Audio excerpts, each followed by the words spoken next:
Bapak-bapak, ibu-ibu, saudara-saudara kaum muslimin rahimakumullah.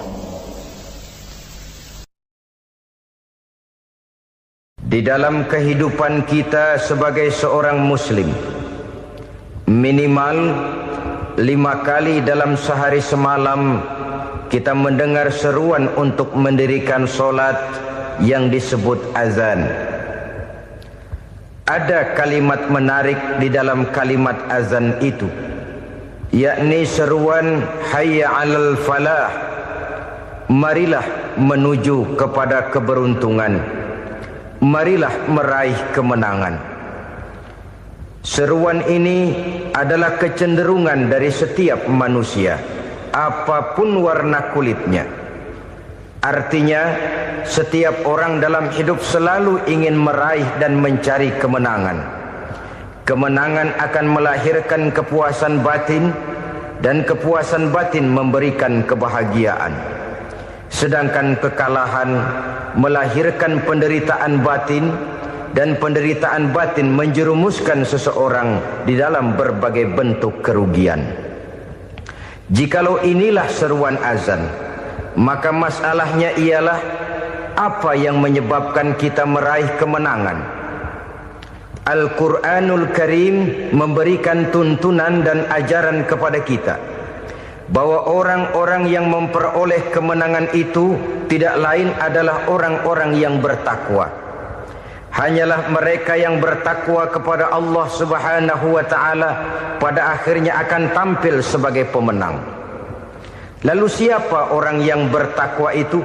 Dijelaskan dalam awal-awal Al-Baqarah, orang yang bertakwa yang akan meraih kemenangan.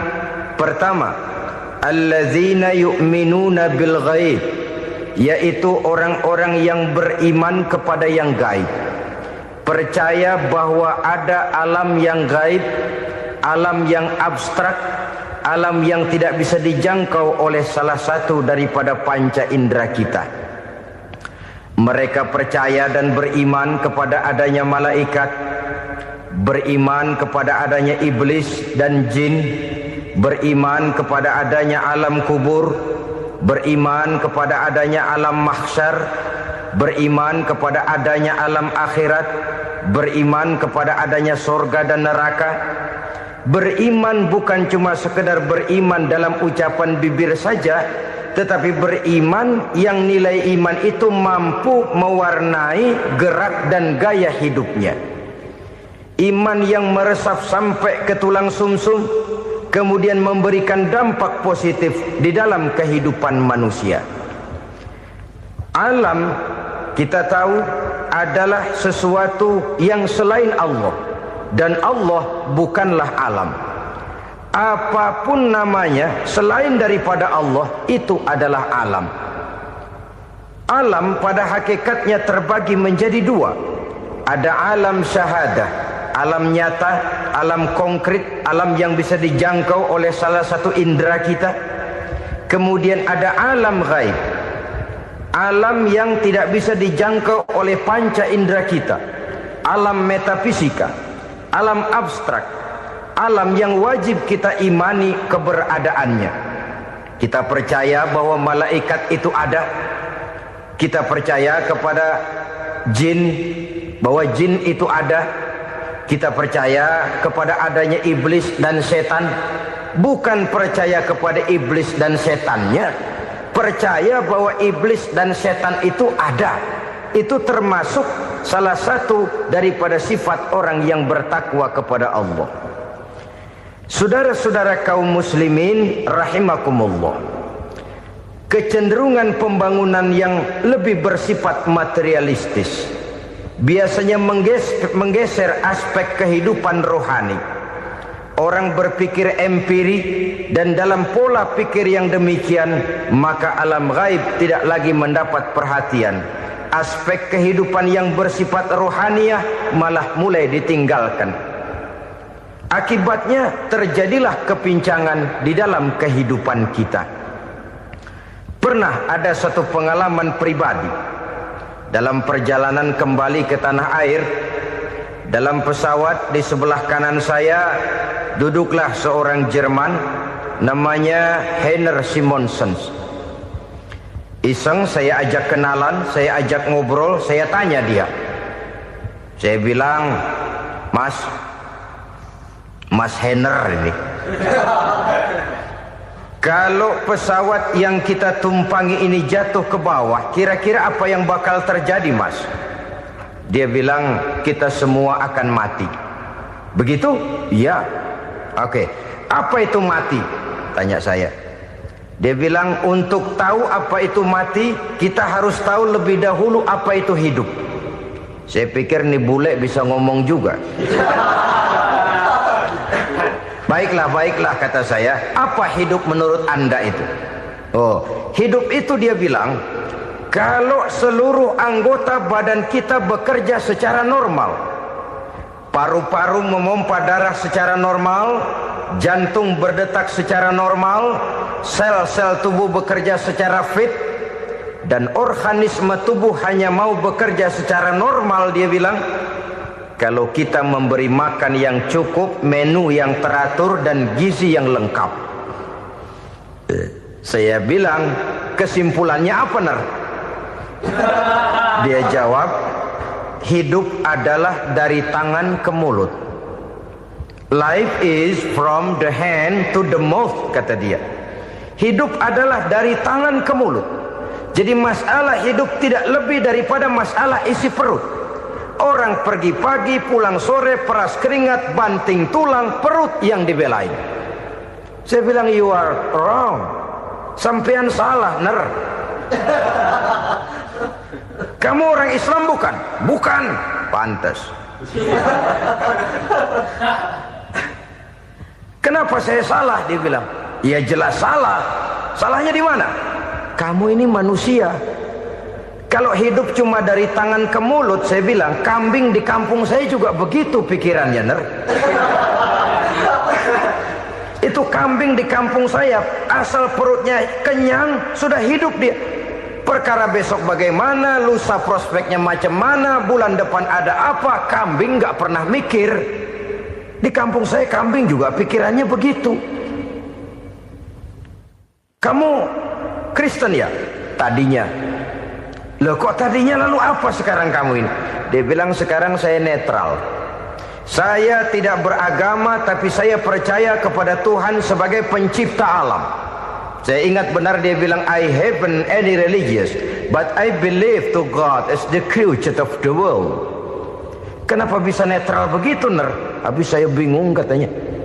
Islam bilang Islam baik, Kristen bilang Kristen baik, Hindu Buddha bilang Hindu Buddha baik, semua agama baik. Saya netral sekalian, nggak beragama. Yang penting saya percaya kepada Tuhan. Saya bilang, Ner, kamu ini kayak orang mau beli celana, lalu bingung. Yang satu bilang Levi's bagus, yang satu bilang Blue Jean hebat, yang satu bilang Wool England hebat. Celana ini hebat, celana itu bagus, celana ini hebat, semua celana bagus, kamu bingung. Akhirnya netral, tidak pakai celana. Itu juga salah. Saya pikir-pikir, kemudian saya melihat bahwa dua pola berpikir Heiner ini nampaknya sudah mulai menggejala di lingkungan masyarakat bangsa kita. Disadari atau tidak, secara jujur kita harus berkata, dua pola pemikiran Heiner ini mulai berkembang di tengah masyarakat bangsa kita. Pertama, pola pikir materialisme. Hidup adalah dari tangan ke mulut. Masalah hidup tidak lebih masalah isi perut. Itu yang perlu dibela, dan disitulah arti kehidupan. Pergi pagi, pulang sore, peras keringat, banting tulang untuk mempertahankan perut. Kalau sudah kemari cara orang berpikir, maka buat apa percaya kepada yang gaib? Untuk apa sholat? Untuk apa puasa? Untuk apa zakat? Untuk apa menghadiri majelis taklim? Tanpa kepercayaan kepada yang gaib, hidup berjalan menurut alur empiris dan materialis. Kalau sudah ke sana cara orang berpikir, biasanya orang lalu cenderung menghalalkan segala cara.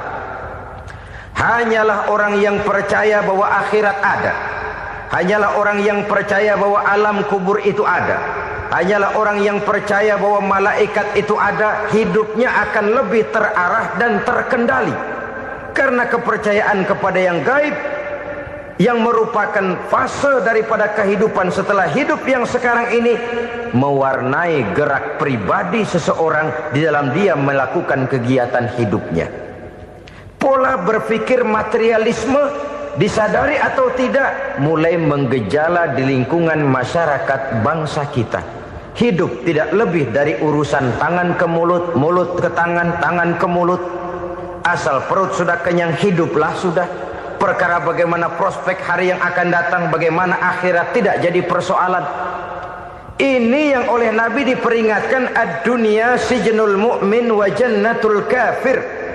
Dunia adalah penjara bagi orang beriman dan surga bagi orang kafir. Dulu di zaman Belanda hadis ini pernah disalah tafsirkan, disalah artikan, digunakan sebagai senjata untuk mengkebiri dan membuat impoten umat Islam. Sudahlah, umat Islam gak usah macam-macam, kata Belanda. Dunia ini kan penjara buat orang Islam, surga buat orang kafir. Di penjara jangan bertingkah.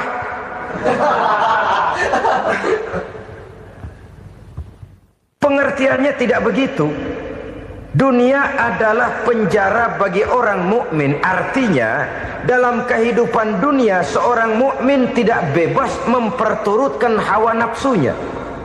Di penjara hawa nafsunya itu. Sebaliknya surga bagi orang-orang kafir. Buat orang kafir surgalah dunia ini. Mereka bebas memperturutkan hawa nafsunya, dilarang tidak terlarang, dicegah pun tidak tercegah. Mereka hidup menurut alur bisikan nafsu mereka sendiri. Kemudian bila ajal datang, maut merenggut nyawa, selesailah surganya sampai di situ. Maka bagi orang-orang yang tidak percaya kepada adanya akhirat, kepada adanya alam gaib, surganya sebatas umurnya. Sekali lagi, surganya sebatas umurnya. Bila umur selesai, ajal pun datang merenggut nyawa, selesailah sudah surganya sampai di situ. Alangkah pendeknya perjalanan orang-orang yang tidak percaya kepada alam gaib ini. Bagi kita mukmin, jikalau kita mampu memenjarakan hawa nafsu, kita bisa bahagia di dunia ini. Dan Islam memang tidak menyuruh kita sengsara di dunia. Raih dunia, kejar dunia, gapai dunia sebagai alat untuk mencapai kebahagiaan di akhirat nanti. Hidup adalah satu perjalanan panjang yang terbentang sejak kita terlahir dari alam rahim sampai kepada alam akhirat nanti. Andai kata kita gagal meraih kebahagiaan di dunia, toh kita masih punya akhirat. Tapi jangan jadi dalil yang melemahkan semangat. Biarin dah kita di dunia kebelangsak, yang penting akhirat. Akhirnya dunia benar-benar kebelangsak. Bagaimana dunia ini bisa kita raih, dan bagaimana meraih dunia untuk menunjang kepentingan akhirat nanti. Yang kedua dari pikiran Heiner yang saya lihat menggejala di lingkungan masyarakat bangsa kita, timbulnya manusia-manusia netral. Seolah-olah Tuhan yes, agama no. Sama Tuhan percaya, agama ogah.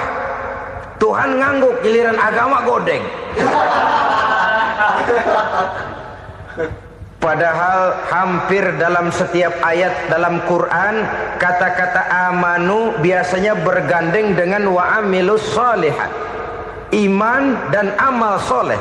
Ini sebagai isyarat Tuhan dan agama jangan pernah dipisah-pisah.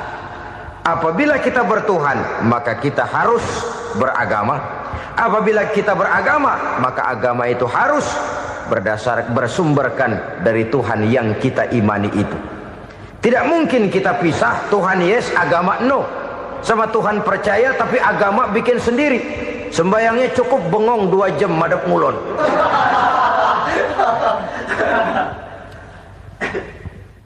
Saudara-saudara kaum muslimin rahimakumullah.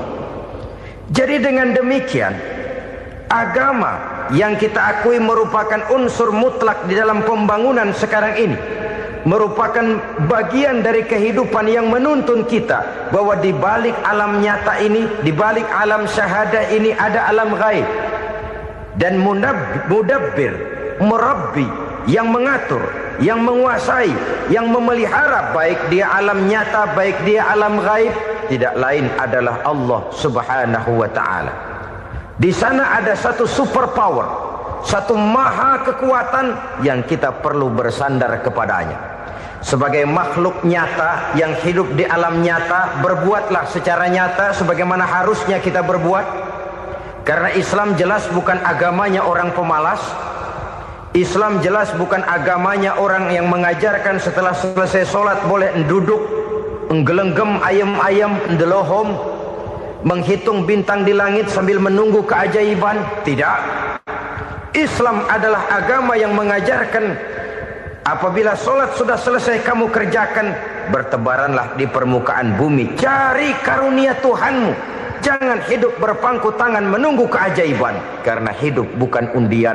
Jangan berharap untung besar tanpa mau peras keringat. Tapi di sebalik itu toh kita juga harus yakin bahwa di sisi usaha nyata yang kita lakukan ada satu super power, satu maha kekuatan gaib yang menentukan berhasil dan tidaknya usaha kita.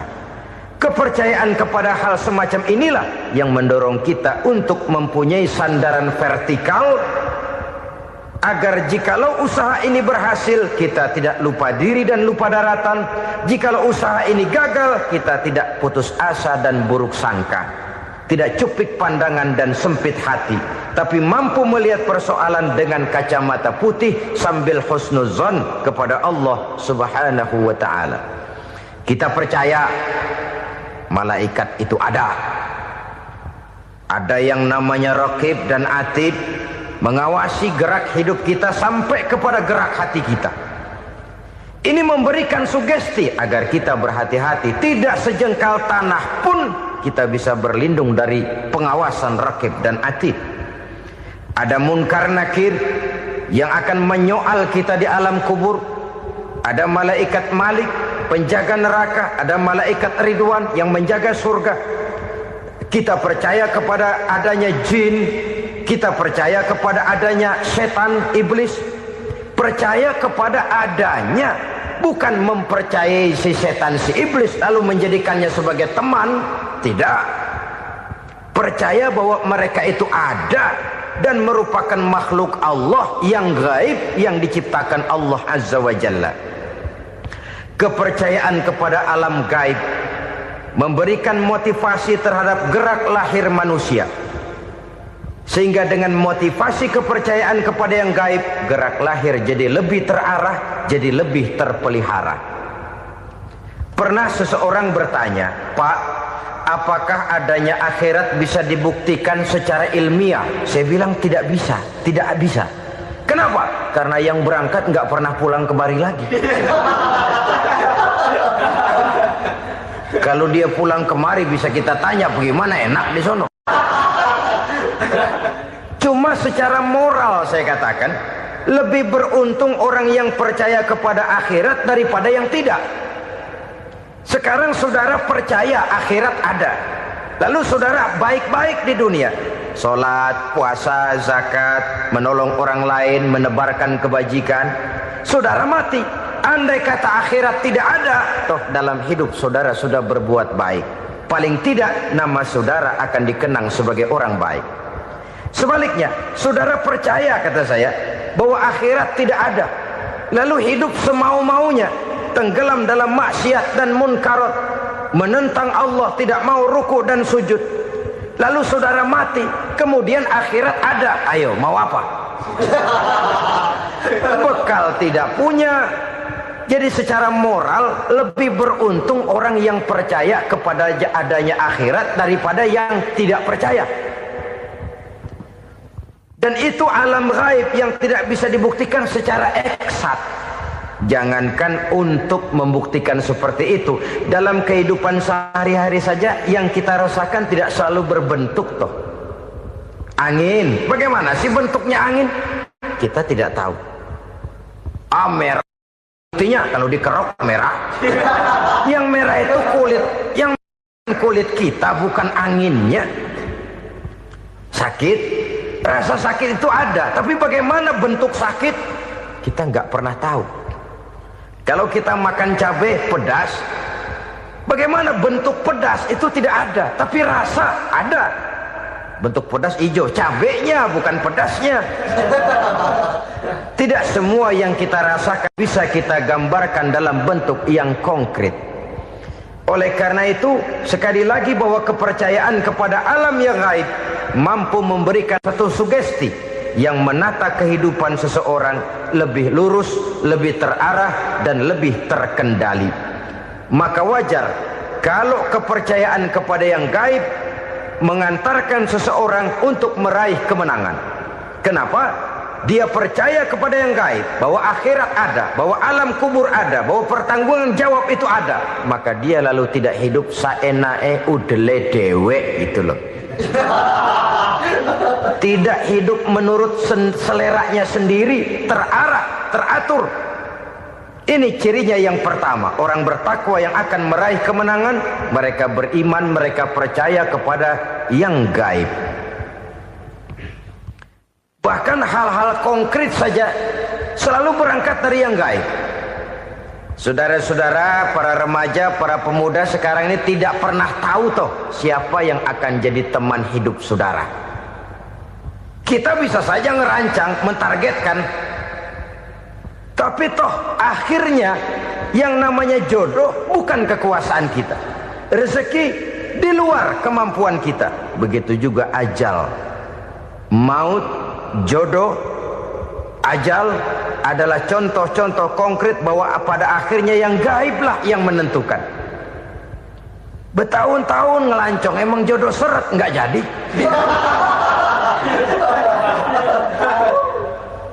Begitu kenal baru setengah malam nginep ditangkap hansip kan.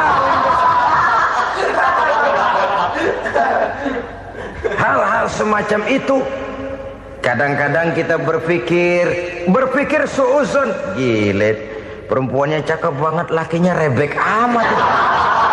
Memang begitulah jodohnya. Memang begitulah jodohnya. Saudara hadirin ma'asyiral muslimin yang saya hormati, jadi hal-hal yang konkret saja kita yakini sepenuhnya ditentukan oleh satu superpower yang gaib itu tadi. Dari sanalah segala ketentuan itu berangkat dan kesanalah segalanya akan kembali. Maka kepercayaan kepada yang gaib meluruskan gerak hidup seseorang dan itu akan mengantarkan dia kepada meraih kemenangan. Satu. Yang kedua, wa yuqimuna shalah. Orang bertakwa yang akan meraih kemenangan itu adalah orang-orang yang mendirikan sholat. Kenapa sholat mengantarkan orang untuk meraih kemenangan? Yang jelas, inna sholata tanha anil fahsya'i wal munkar. Sholat mampu mencegah manusia dari perbuatan keji dan munkar. Banyak filsafat hidup yang terkandung di dalam sholat ini. Sejak kita wudhu sampai kita menghadap ke arah kiblat, sampai kita melakukan gerak-gerak sholat, bacaan-bacaan yang ada di dalam sholat, lalu sampai kepada mengucapkan salam. Banyak filsafat hidup yang terkandung di dalam sholat. Umpamanya saja, setelah takbiratul ihram mulai kita dengan sholat dalam posisi berdiri, diajarkan dalam kitab-kitab fikih agar kita melihat ke arah tempat sujud. Ini kan filsafat kehidupan. Kalau kamu sholat dalam posisi berdiri, lihat tempat sujud. Jangan sholat mata jelalatan, sebab nanti bisa mengurangi kekhusyuan. Jadi wajar kalau yang dikatakan bahwa yang paling afdol adalah shaf yang di depan. Kenapa? Secara harfiah pengertiannya akan lebih mengundang kekhusyuan. Kenapa? Kalau kita di shaf paling depan di masjid umpamanya paling banter kita lihat tembok. Tapi kalau kita shaf di tengah atau di belakang, orang-orang di depan kita pun akan kelihatan. Yang bajunya loreng, yang bajunya genggang, yang bajunya macam-macam. Kita lihat, kadang-kadang kita pikirin, ada yang bajunya bolong. Kita sholat tapi dalam hati, nih orang bajunya robek yang nggak tahu apa. ada saja hal-hal yang mengusik kekhusyuan kita. Oleh sebab itu diajarkan dalam posisi berdiri, lihat, arahkan pandangan matamu kepada tempat sujud. Ini kan filsafat kehidupan. Maksudnya apa? Kalau lagi diri, lihat dong tempat sujud. Kalau udah di atas, ingat dong sama yang bawah. Kalau sudah tinggi, ingat dong dari mana kamu berangkat. Kalau sudah berkuasa, bantu dong yang lemah. Kalau sudah kaya, santuni dong yang miskin. Kalau sudah alim, bimbing dong yang awam. Ini filsafat kehidupan. Dalam posisi berdiri, kau lihat tempat sujud. Ini akan melahirkan kepekaan sosial, di mana seseorang mau tahu kepada orang lainnya. Bagaimanapun kaya kita, tinggi pangkat dan jabatan kita, jikalau hidup hanya untuk kepentingan perut sendiri saja, rasanya belum membawa manfaat di dalam kehidupan kita. Tapi efek yang tertinggi sesungguhnya, solat mencegah manusia dari perbuatan keji dan munkar.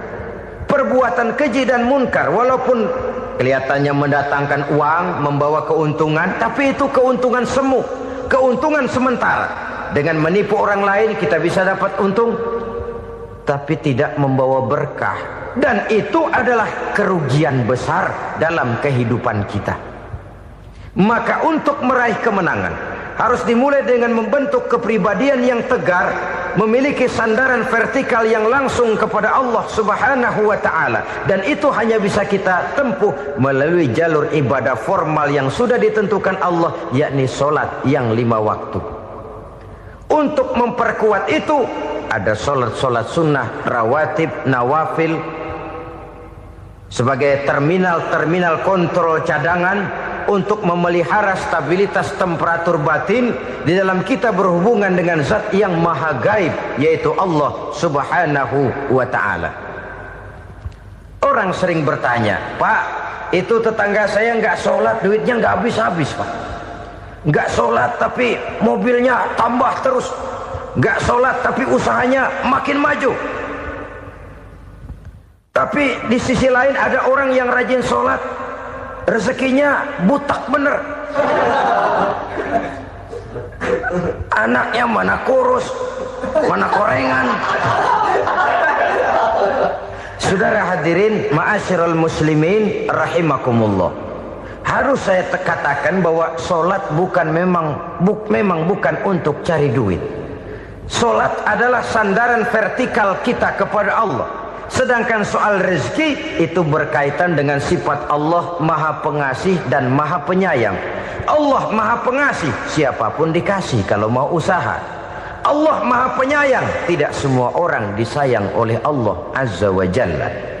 Dan belum tentu banyak harta itu merupakan nikmat. Mungkin juga istidraj. Artinya istidraj itu dikasih tapi diambulin, kalau bahasa Betawinya itu. Dikasih tapi diambulin, itu bukan merupakan nikmat sesungguhnya, lebih merupakan azab dari Allah Subhanahu wa ta'ala.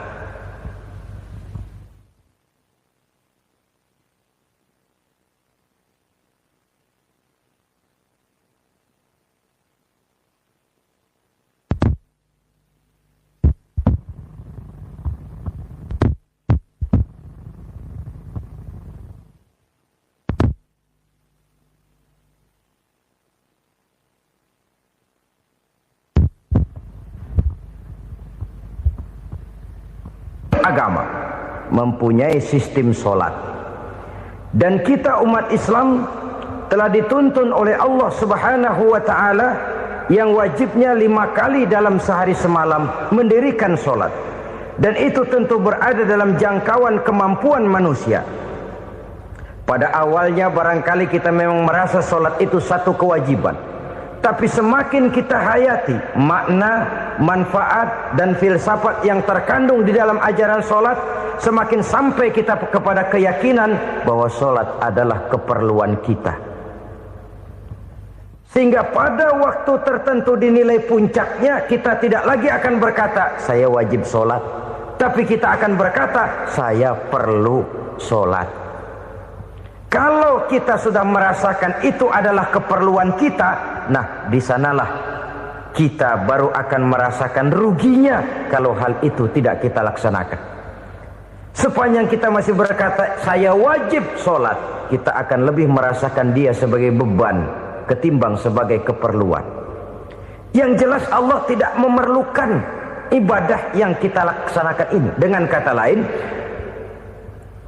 andai kata satu dunia penuh ini orang tidak ada yang sholat satu pun, Allah tidak akan turun dari jabatan Tuhan. Jangan lalu berpikir kalau kita ngambek se-RW kagak sembahyang Tuhan tekor kali ini ya. Tentu tidak. Itu perlunya kita, bukan perlunya Allah.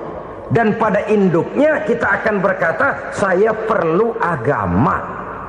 Kalau secara induk kita sudah memerlukan agama, maka konsep-konsep yang ada di dalam ajaran agama itu pun adalah juga merupakan keperluan kita. Baik dia bernama sholat, baik dia bernama puasa, baik dia bernama zakat, baik dia bernama haji, seluruhnya adalah keperluan kita.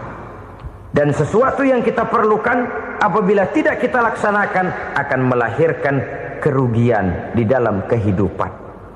Jangan heran kalau kita membaca riwayat perjalanan hidup para salafus soleh, orang-orang soleh. Ada yang tahajud sampai 100 rakaat, ada yang sholat malam kakinya sampai bengkak. Kita sekalinya bengkak biri-biri. Ada yang sholat membaca surah dalam Al-Quran sampai khotam Quran. Kok mau? Mereka sudah merasakan itu keperluan. Itu saja soalnya. Satu saat pun jikalau kita merasa bahwa itu keperluan saya, kita pun akan melaksanakan seperti itu. Keperluan saya dalam kehidupan. Inilah yang kedua. Yang ketiga, orang bertakwa yang akan meraih kemenangan itu, wa mimma razaqnahum yunfikun. Mereka membelanjakan sebagian daripada rezeki yang diberikan Allah kepada mereka. Mereka infakkan di jalan Allah. Ada satu dialog menarik. Satu hari seorang anak muda bertemu dengan seorang kakek-kakek yang sudah dikenalnya baik. Bertanyalah anak muda ini, "Kek, umur kakek berapa tahun?" 15 tahun, kata si kakek. "Anak kakek berapa orang?" 1. "Harta kakek berapa banyak?" 15 juta. Si anak muda ini bengong. Lalu protes, "Kok kakek bohongin saya?" "Kenapa?" "Saya tahu umur kakek 70 tahun. Kenapa ngaku 15? Saya tahu anak kakek 5. Kenapa bilang 1? Saya tahu kakek miliuner, miliaran uang kakek. Kenapa ngaku cuma 15 juta? Begini, kata si kakek tadi. Benar, umur saya 70 tahun. Tapi dari umur yang 70 tahun itu baru 15 tahun terakhir ini saya merasakan ibadah kepada Allah. Meninggalkan maksiat, jauh dari segala macam munkarat. Maka yang 15 tahun inilah yang benar-benar saya rasakan sebagai umur saya. Benar anak saya 5, tapi yang 4 susah diatur. Cuman 1 rasanya nih yang bakal jadi si buah hati belahan jantung pelanjut cerita penerus sejarah. Cuma 1 ini yang saya harapkan, yang akan jadi anak soleh, yang akan membuat saya menerima pensiunan pahala. Kalau yang 4 apek dah, nggak ada harapan.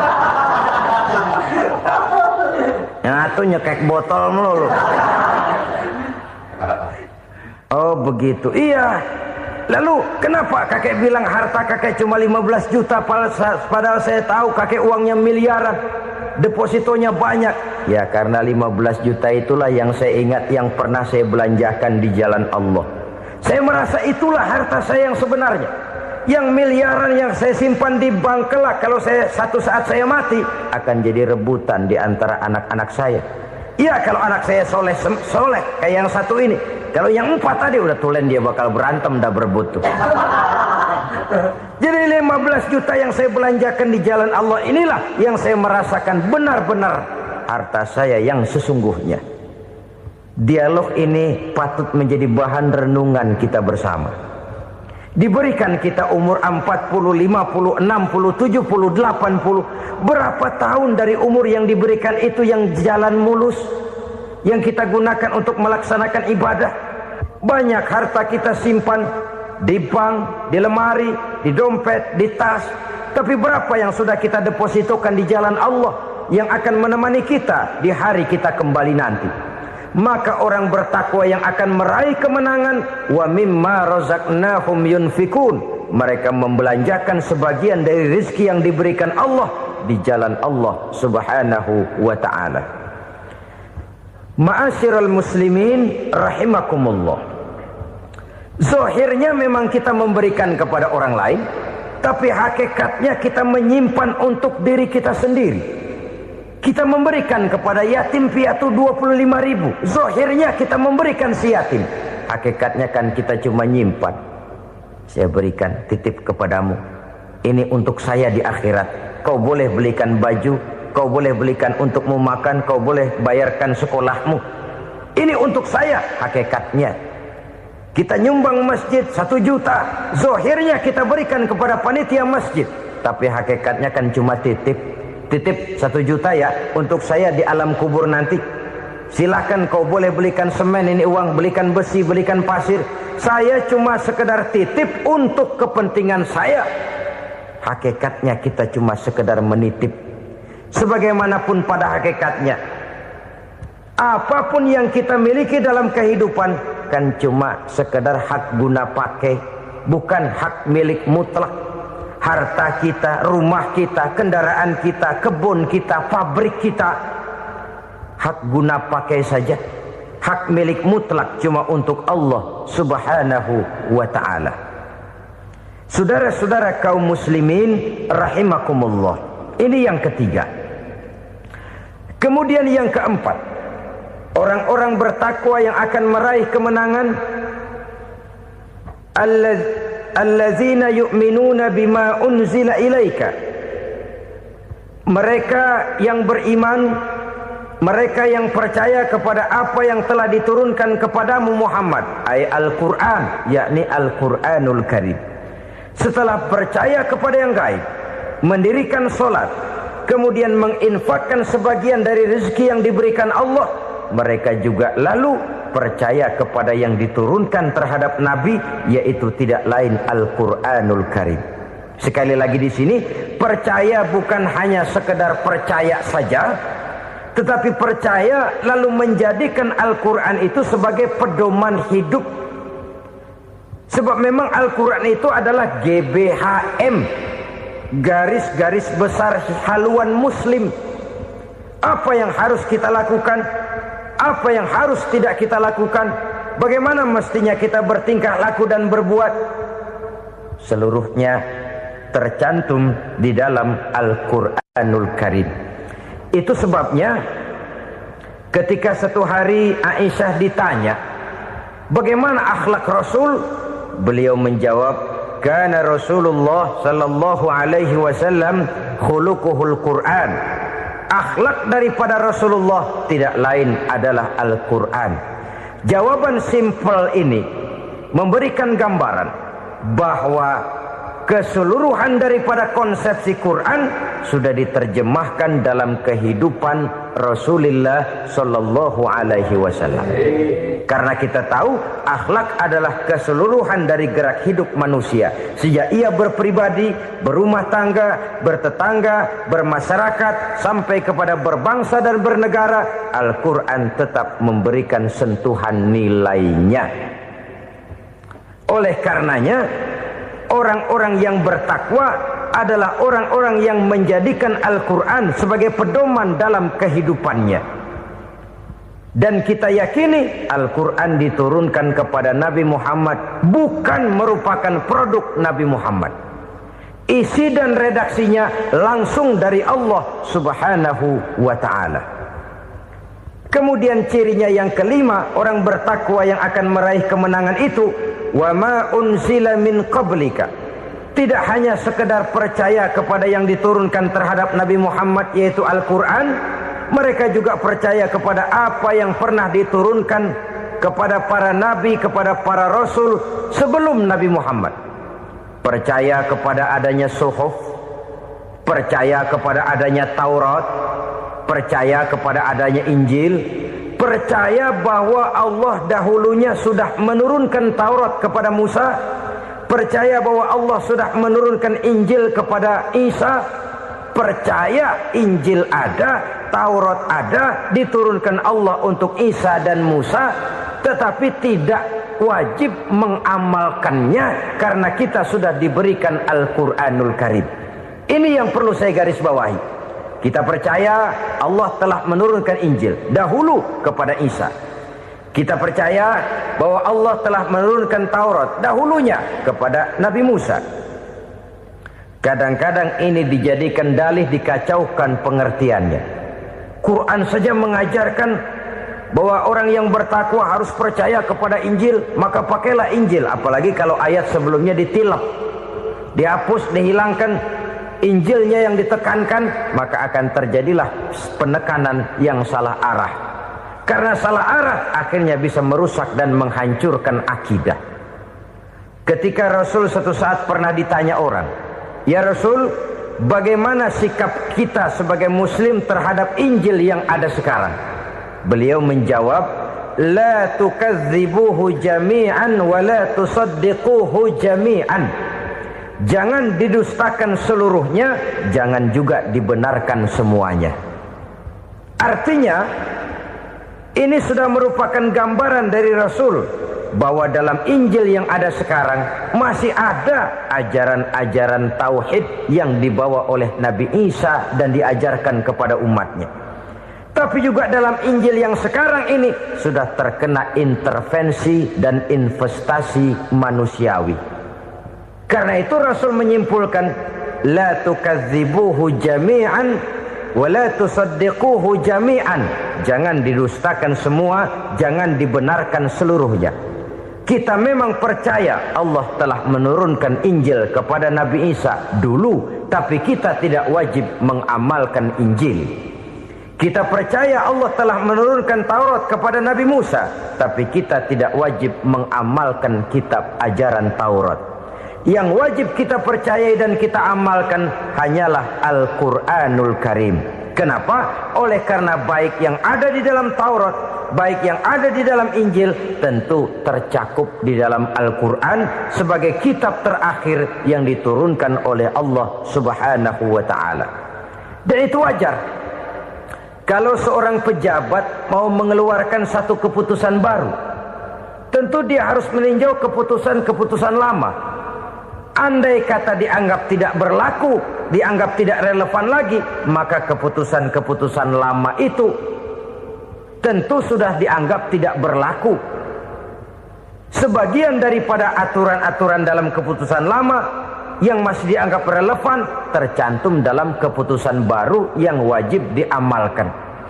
Begitulah hubungannya antara Al-Quran, Taurat, Zabur, dan Injil. 4 kitab samawi yang diturunkan Allah masing-masing kepada Zabur untuk Nabi Daud, Taurat untuk Nabi Musa, dan Injil untuk Nabi Isa alaihi wassalatu wassalam. Ketiga-tiga kitab itu kita percayai adanya.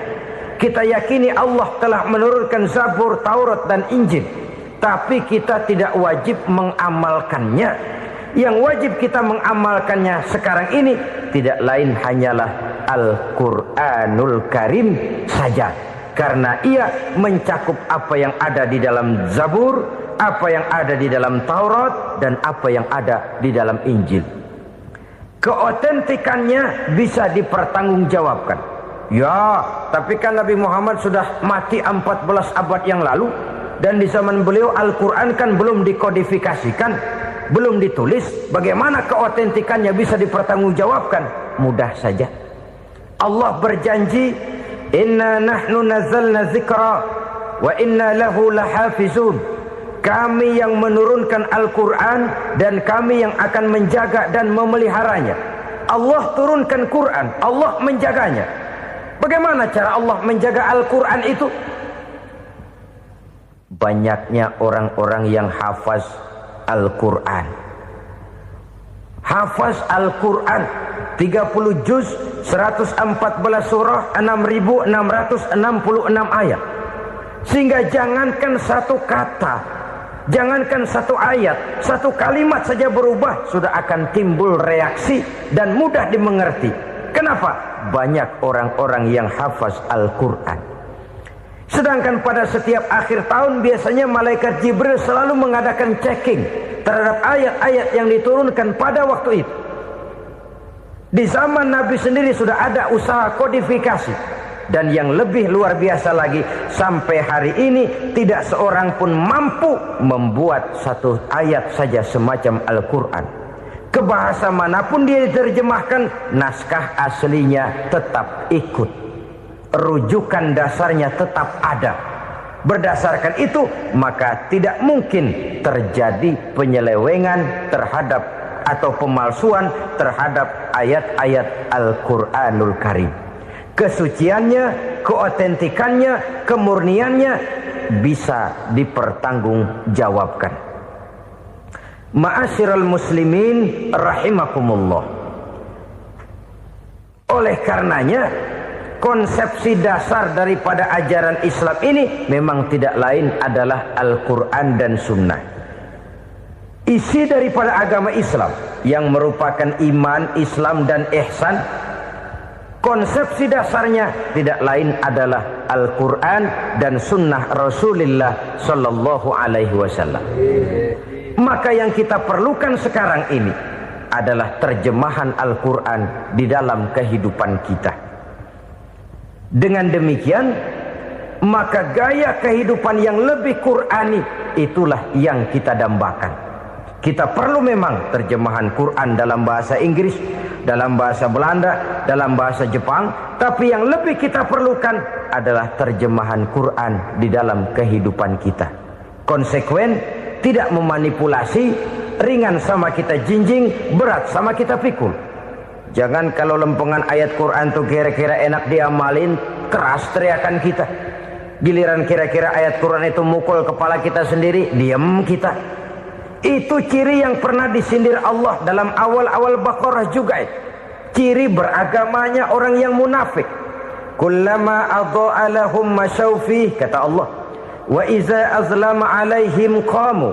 Apabila terang mereka jalan, apabila gelap mereka berhenti. Artinya, kalau kira-kira di Islam nguntungin, rame-rame pada teriak Islam. Tapi ketika diminta untuk berjuang, ketika dituntut untuk berkorban, rame-rame mengundurkan diri. Nasib agama tidak ubahnya seperti daun pisang yang dikait orang di tepi jalan lantaran tak berpayung di ketika hari hujan. Manakala hujan usailah sudah, daun itu pun dicampakkan di tepi jalan, diinjak pula orang nan lalu.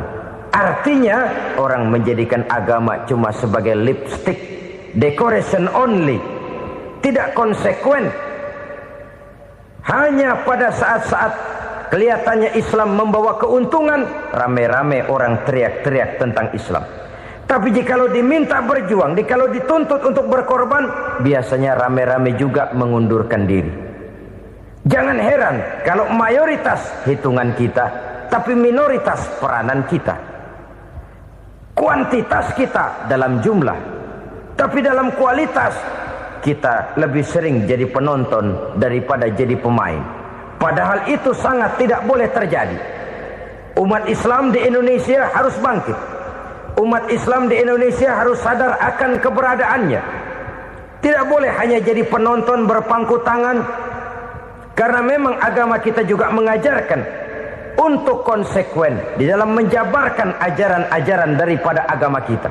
Kita sering jatuh menjadi umat yang lemah oleh karena kita ini tidak pandai menggalang kebersamaan yang diakibatkan tidak konsekuennya kita. Diistilahkan bahwa umat Islam di dalam menggalang kebersamaannya itu harus seperti orang main sepak bola. Saudara-saudara kan tahu orang main sepak bola itu. Orang main sepak bola, kalau pertandingan belum dimulai sih silakan saja kumpul di luar lapangan, atur strategi yang baik. Tapi kalau pertandingan sudah dimulai, turun ke lapangan hijau, jangan kumpul terus. Ada sepak bola gotong royong. mundur rame-rame, depan ke depan kumpul melulu mainnya. Kalah. Orang main sepak bola itu ya harus ada penyerang tengah, harus ada penjaga gawang, harus ada strikernya, harus ada kiri luarnya, kanan dalamnya yang jadi backnya. Posisi boleh bermacam-macam, tapi yang penting saling ngoper untuk menggolkan gawang lawan. Begitulah umat Islam ini. Boleh ada yang jadi pejabat, boleh ada yang jadi pengusaha, boleh ada yang jadi petani, silakan ada yang jadi seniman, ada yang jadi penyair, ada yang jadi artis sekalipun. Tapi kalau sudah berhasil menguasai bola, jangan lupa operannya. Operan itu yang langka. Kita ini muslim kadang-kadang kalau sudah memegang menguasai bola, kalau belum mau mampus, belum mau ngoper. Nanti kalau sudah nggak punya bola, baru mau ngoper. Kalau sudah dengar-dengar mau dekat pensiun, baru mau jihad, baru mau berjuang, baru mau ngurus pesantren. Tanda tangan sudah tidak laku, memo sudah tidak dihargai, baru mau berjuang. Kemarin kemana mas? Kita tidak pandai memanfaatkan posisi. Dengan kata lain, kalau kembali kepada persoalan kita, konsekuensi kita terhadap agama yang kita anut ini belum ideal.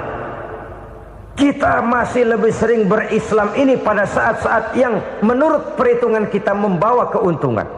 Tapi kalau diminta berjuang, dituntut berkorban, yang itu pun hakikatnya adalah untuk kepentingan kita juga. Allah tidak pernah menuntut kita untuk jihad bagi kepentingan Allah, itu tidak.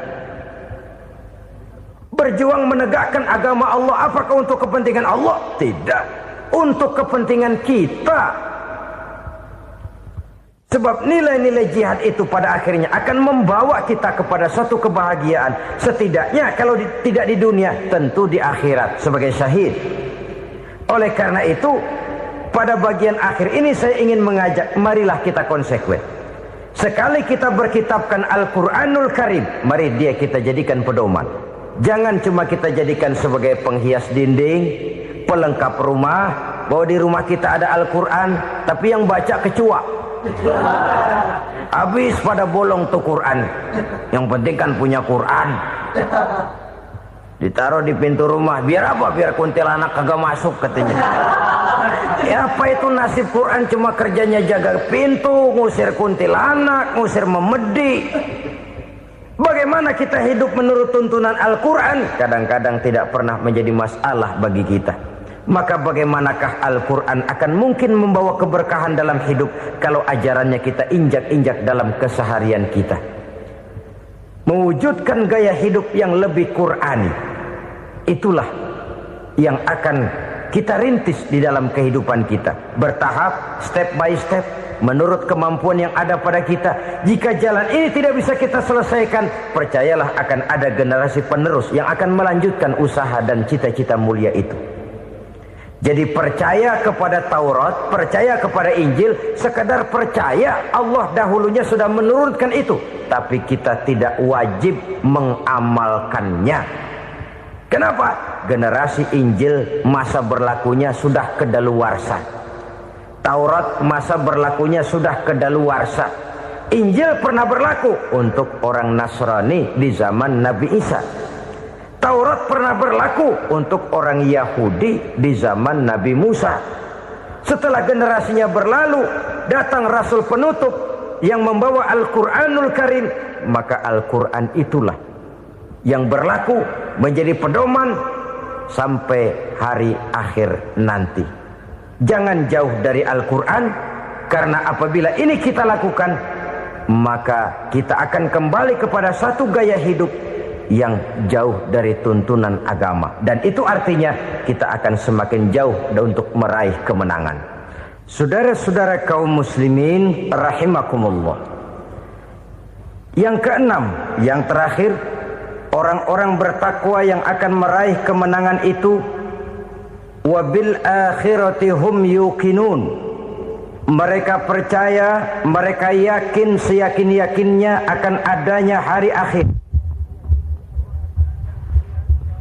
di mana seseorang akan mempertanggungjawabkan seluruh perbuatannya di dalam hidup ini.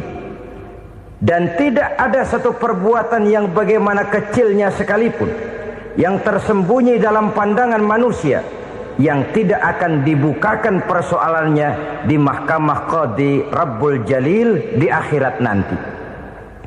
Itulah sebab